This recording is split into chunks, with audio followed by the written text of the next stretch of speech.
আজকে আমি কাবুলি ছোলার একটা চটপটে মজাদার নাস্তার রেসিপি আপনাদের সঙ্গে শেয়ার করব। কাবুলি ছোলাগুলো 3 থেকে 4 ঘন্টা আগে আমি জলে ভিজিয়ে রেখেছিলাম। জল ঝেড়ে ছোলাগুলোকে লবণ দিয়ে সেদ্ধ করে নিয়েছি। ওই প্রেসার কুকারে একটা সিটি দিয়ে দিয়েছি।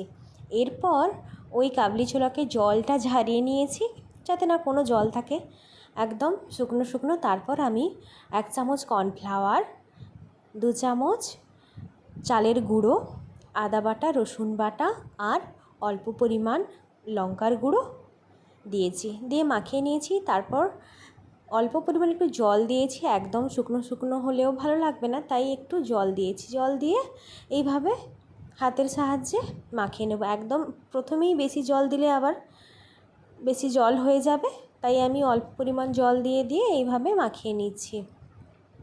এই কাবুলি ছোলার যে ভাজাটা হবে, এই ভাজাটা চাইলে আপনারা 2 থেকে 3 দিনের জন্য স্টোর করেও রাখতে পারেন। তো এইভাবে মাখিয়ে আমি 2 থেকে 3 মিনিট রেখে দেব। এরপর একটা কড়াই চাপিয়ে সাদা তেল দিয়ে দেব।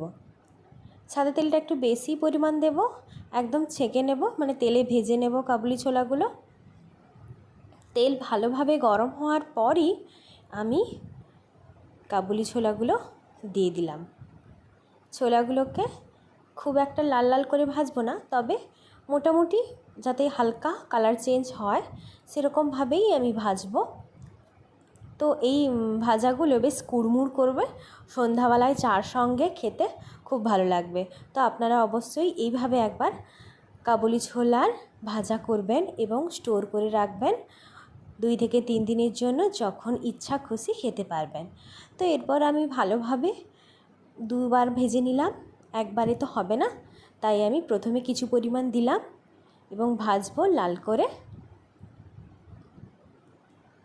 পুরনো এবং নতুন বন্ধুদের অনেক অনেক ভালোবাসা। যদি আপনি আমার এই চ্যানেলে নতুন হয়ে থাকেন, তাহলে প্লিজ চ্যানেলটিকে সাবস্ক্রাইব করে পাশে থাকা বেল বাটনটি প্রেস করে দেবেন। তাহলে পরবর্তী যখন রেসিপি ছাড়বো আমি আপনার কাছে আগেই নোটি চলে যাবে, ঠিক আছে? এরপর এইভাবে দেখতে পাচ্ছেন লাল লাল করে ভেজে তুলে নেব। এই ভাজাগুলো খেতে খুবই সুন্দর লাগবে। চাইলে আপনারা কাঁচা লঙ্কা এবং রসুন ভেজে এর সঙ্গে রাখতে পারেন, ভালো লাগবে রসুনের ফ্লেভারটা। আমি যেহেতু রসুন এবং আদা বেটে দিয়ে দিয়েছি, তাই আমি আর রসুন ভাজলাম না।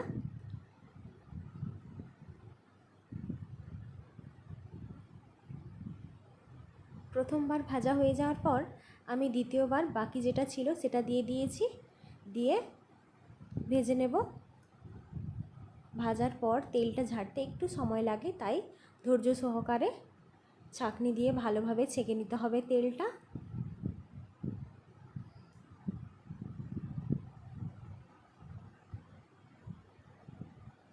তো অনেকেই আছে কাবুলি ছোলা পছন্দ করে না, এমনি ছোলা ভালোবাসে, কিন্তু কাবুলি ছোলা খুব একটা বেশি পছন্দ করে না। কিন্তু এইভাবে যদি কাবুলি ছোলাগুলোকে কর্নফ্লাওয়ার, চালের গুঁড়ো, আদা রসুন বাটা দিয়ে মাখিয়ে এইভাবে ভেজে স্টোর করে রাখেন, তাহলে ভালো লাগবে এবং যখন ইচ্ছা খুশি পরিবেশন করতে পারবেন।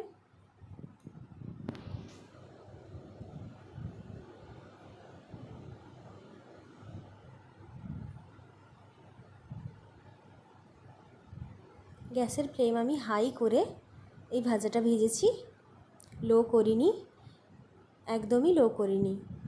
যথেষ্ট পরিমাণ হাই ফ্লেমে এই ভাজাটা ভাজতে হবে। যেহেতু আমার কাবলি ছোলা আগে থেকেই সেদ্ধ হয়ে আছে, তাই গ্যাসের ফ্লেম হাই করে 2 থেকে 3 মিনিট ভালোভাবে ভেজে নিলেই হয়ে যাবে কাবলি ছোলার এই ভাজাটা। তারপর যখন স্টোর করবেন, তখন ভাজা জিরের গুঁড়ো, ধনে গুঁড়ো দিয়েও স্টোর করে রাখতে পারেন, ভালো লাগবে। কারি পাতাও দিতে পারেন, তাতেও ভালো লাগবে। ভাজার পর ঠান্ডা করে নেবেন, তারপরে একটা কাঁচের পাত্রে স্টোর করে রেখে দেবেন এবং সন্ধ্যার সময় পরিবেশন করবেন, ভালো লাগবে। কেমন লাগলো আমার এই আজকের রেসিপি কমেন্ট করে জানাবেন।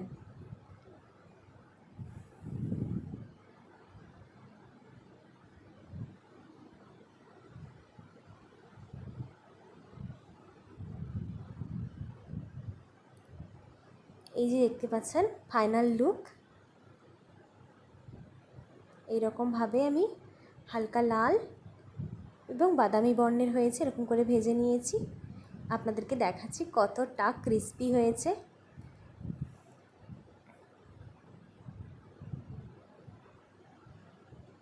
খুবই ভালো লাগবে এরকম, অবশ্যই ট্রাই করবেন। টাটা এখন।